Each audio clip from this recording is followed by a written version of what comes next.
नमस्कार दोस्तों, मेरा नाम है विमल सिंह बालाजी। स्टडी अड्डा में आप सभी का स्वागत है। तारीख आज आपकी है 22 जून 2024 की। एक एक करके सभी अपडेट की बात इस वीडियो में करेंगे।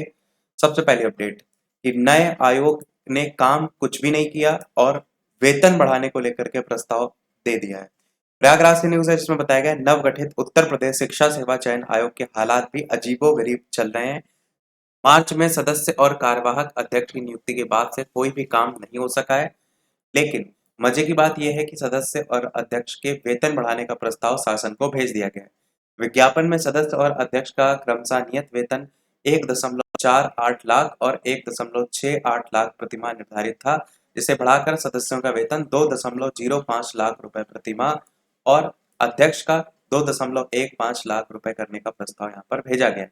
वेतन के अलावा डीए के रूप में तकरीबन 75,000, एचआरए के रूप में लगभग 12,000, चार पहिया गाड़ी में 200 लीटर तेल के लिए तकरीबन 20,000 रुपए और मोबाइल खर्च के नाम पर 2,000 रुपए मिलते हैं। इसके पहले इसी भवन में संचालित उत्तर प्रदेश माध्यमिक शिक्षा चयन बोर्ड के सदस्य और अध्यक्षों को भी इतना ही वेतन जो है वो मिलता था। इसके साथ साथ इसमें यह भी बताया गया है कि 1.5 महीने बाद भी बैठक के मिनट्स जारी नहीं। नवगठित शिक्षा सेवा चयन आयोग की पहली बैठक के 1.5 महीने बाद भी उसके मिनट्स जारी नहीं हो सके हैं। कार्यवाहक अध्यक्ष और प्रमुख सचिव उच्च शिक्षा एमपी अग्रवाल की अध्यक्षता में आयोग परिसर में 8 मई को पहली बैठक हुई थी। उसी बैठक में क्या निर्णय हुए उसकी जानकारी अब तक किसी को ही नहीं है। तो कौन कौन सदस्य मौजूद थे उसकी जानकारी भी यहाँ पर दी गई है। अगली अपडेट देखते हैं तो पेपर लीक में पकड़ाए तो 10 साल की कैद, जुर्माना।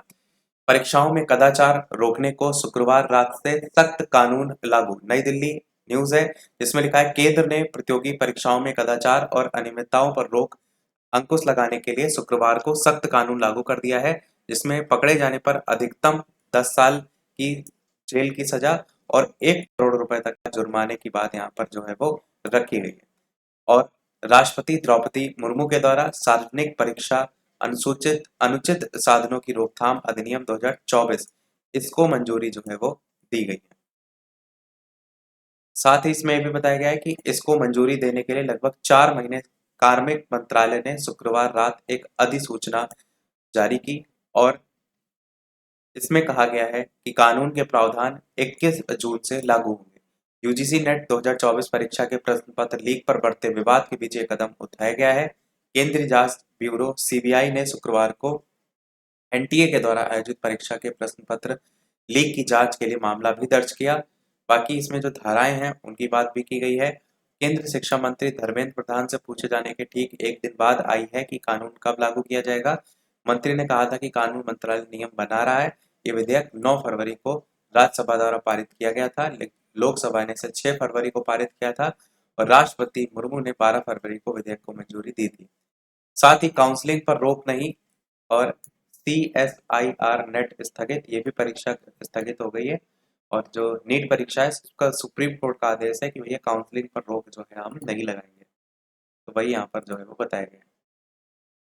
नीट मुद्दे को संसद में उठाकर न्याय दिलाएंगे राहुल गांधी, ऐसा इनके द्वारा कहा गया है।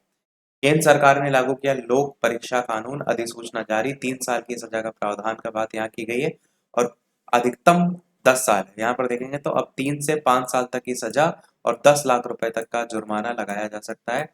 ये चीज यहाँ पर बात की गई है। साथ ही इसमें यहाँ पर जो बात की गई है अधिक 10 लाख रुपए, ऊपर देखेंगे तो वहां पर जो बात की गई थी वो बात की गई थी इस वाली न्यूज में, वो बात की गई थी 1 करोड़ रुपए तक का जुर्माना। दोनों न्यूज में अलग अलग बात की गई है। संभवतः अधिकतम की बात यहाँ पर भी ही की गई है। बाकी यहाँ पर जो परीक्षा लीक है उसके लेकर के बताया गया। अगला है नीट काउंसलिंग पर रोक से कोर्ट का फिर इनकार। यहाँ पर ऊपर हमने बताया कि शीर्ष अदालत ने केंद्र और एनटीए को नोटिस जारी करके जवाब जो है वो मांगा है। और लखनऊ में शुक्रवार को यूपी कांग्रेस अध्यक्ष अजय राय ने पार्टी कार्यकर्ता के साथ नीट यूजी के नतीजों में कथित जो अनियमितता है उन पर विरोध प्रदर्शन जो है वो किया। एनटीए पर महत्वपूर्ण तथ्यों को छिपाने का आरोप भी लगाया गया। प्रदर्शन के दौरान धक्का मुक्की भी देखने को मिली। यूपी और बिहार में 1.90 लाख अभ्यर्थी देंगे सीएपीएफ एसआई भर्ती परीक्षा। 27, 28, 29 जून को उत्तर प्रदेश बिहार के 68 केंद्रों पर यह परीक्षा होनी है। एसएससी के बारे में है, प्रयागराज से न्यूज है। और इसमें इधर साइड में ये भी बताया गया है कि सहायक नगर नियोजक प्रारंभिक परीक्षा का प्रवेश पत्र भी जारी कर दिया गया है। जिन्होंने भी आवेदन इसमें किया था वो इसमें डाउनलोड कर लीजिएगा। अगली अपडेट देखते हैं। पेपर लीक से आरओ भर्ती 1 साल पूरा पिछड़ गई है। प्रयागराज से न्यूज है जिसमें बताया गया है तय समय पर भर्ती नहीं पूरी होने से आगामी भर्तियों पर भी असर पड़ेगा। 11 फरवरी को पेपर लीक हुआ था और आपको पता है कि जो नई डेट जारी की गई है उसमें दिसंबर को परीक्षाएं जो है वो होनी है। यहाँ पर देखिए लिखा हुआ है अब 22 दिसंबर को प्रस्तावित है प्री की परीक्षा। पूरा 1 साल जो है ये परीक्षा पिछड़ गई है, उसी की बात यहाँ पर की गई है। अगली अपडेट है कृषि प्राविधिक सहायक भर्ती में 1853 पदों को जोड़ने की मांग। जनता दरबार में पहुंचे प्रतियोगियों ने मुख्यमंत्री को सौंपा है मांग पत्र। प्रयागराज से न्यूज है, उसकी बात यहाँ की गई है। 27 से 29 जून तक ऑनलाइन आवंटित होंगे विद्यालय। परिषदीय स्कूलों में 12,460 सहायक अध्यापक भर्ती के लिए नियुक्ति पत्र पाने वाले जो 5,856 अभ्यर्थी हैं, उनको 27 से 29 जून तक ऑनलाइन माध्यम से स्कूल आवंटित किए जाएंगे। बेसिक शिक्षा परिषद के सचिव सुरेंद्र तिवारी ने शुक्रवार को सभी बीएसएफ को पत्र भी जारी किया है। इसका लेटर जो जारी हुआ था वो हमने टेलीग्राम चैनल पर कल ही आपको भेज दिया था। बाकी यहाँ पर सभी जिलों के नाम भी दिए गए, 51 जिले जहाँ पर पद स्थापन टोटल होना है। अगली है 26 से 28 को होने वाली सक्षमता परीक्षा को स्थगित कर दिया गया है। शिक्षक संगठनों की मांग पर बिहार बोर्ड का फैसला है। प्रधान शिक्षक के लिए 28 और 29 को ही परीक्षा। तो इसी में ये बताया गया है कि परीक्षा को शुक्रवार को स्थगित कर दिया गया है। समिति की ओर से अपरिहार्य कारणों से परीक्षा स्थगित करने की बात कही गई है। इस परीक्षा के लिए 85,000 से अधिक जो शिक्षक थे वो इसमें शामिल होंगे। हालांकि प्रवेश पत्र शुक्रवार को ही जारी भी कर दिया गया था, वो भी यहाँ पर जो है वो बताया गया है। बाकी प्रधान शिक्षक के पदों के लिए जो 28 और 29 जून को परीक्षा होनी है, इसी परीक्षा के टकराने की वजह से शिक्षक संगठन ने तिथि बढ़ाने की मांग बिहार बोर्ड से की थी। तो ये जो तिथि देख रहे हैं इसको लेकर के कल ऑलरेडी आपका 21 तारीख को प्री जो एडमिट कार्ड है वो जारी हो चुका है। जिन्होंने नहीं डाउनलोड किया वो कर सकते हैं।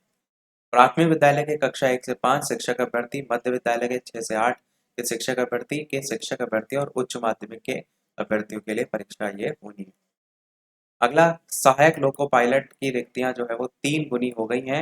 ये हम पहले आपको बता चुके थे कि जल्दी सहायक लोको पायलट के 18,799 पदों पर भर्ती होगी। भर्ती प्रक्रिया के लिए पहले 5,676 पद निकाले गए थे, बाद में बढ़ा दिए गए थे, वो घटना हो गई थी इसी कारण से। इसमें बोर्ड के सामने रिक्तियां भी लिखी हैं, मध्य रेलवे, पूर्वी तटीय, कहाँ पर कितनी कितनी वैकेंसी जो है वो टोटल खाली। साथ ही इसमें रेलवे में काफी समय से ड्राइवरों के भी पद रिक्त हैं, उसकी बात भी यहाँ पर की गई है। अभ्यर्थी लिखित परीक्षा का इंतजार कर रहे थे, वो भी यहाँ पर बताया गया है। बाकी सबसे लास्ट में भी लिखा गया है कि इसमें fitter, welder, Turner, electrician, painter, machinist के पदों पर अभ्यर्थियों की नियुक्ति की जाएगी। इस भर्ती प्रक्रिया में 10वीं और आईटीआई उत्तीर्ण अभ्यर्थी आवेदन कर सकेंगे। तो यहाँ पर बताया गया है अलग अलग रीजन के अकॉर्डिंग। अगली अपडेट आपकी एनटीए ने सीएसआर यूजीसी नेट परीक्षा स्थगित जो है वो की। ये हमने ऑलरेडी आपको ऊपर बताया था। सेकंड लास्ट अपडेट नहीं, ये है लास्ट अपडेट इस वीडियो की कि पुलिस भर्ती परीक्षा मामले में एफआईआर की कॉपी सार्वजनिक करें सरकार। अखिलेश जो हैं उनके द्वारा ये कहा गया है। सपा अध्यक्ष उन्होंने कहा पुलिस भर्ती परीक्षा का पेपर आयोजित कराने वाले गुजरात की कंपनी का ही पेपर लीक करवाने में हाथ होने का आरोप बेहद गंभीर है। उसका मालिक जब विदेश भाग गया तो उसके बाद ही उत्तर प्रदेश सरकार ने उसके बारे में जनता को बताया है। उसी को लेकर के यहाँ पर बात की गई है कि जो सार्वजनिक करने को यहाँ पर बात की गई है। तो यही था हमारे इस ओरल अपडेट में। वीडियो लाइक शेयर सब्सक्राइब कीजिएगा। कोई प्रश्न कमेंट पूछ लीजिएगा। मिलते हैं अगले अपडेट में, तब तक के लिए सभी को नमस्कार, जय हिंद।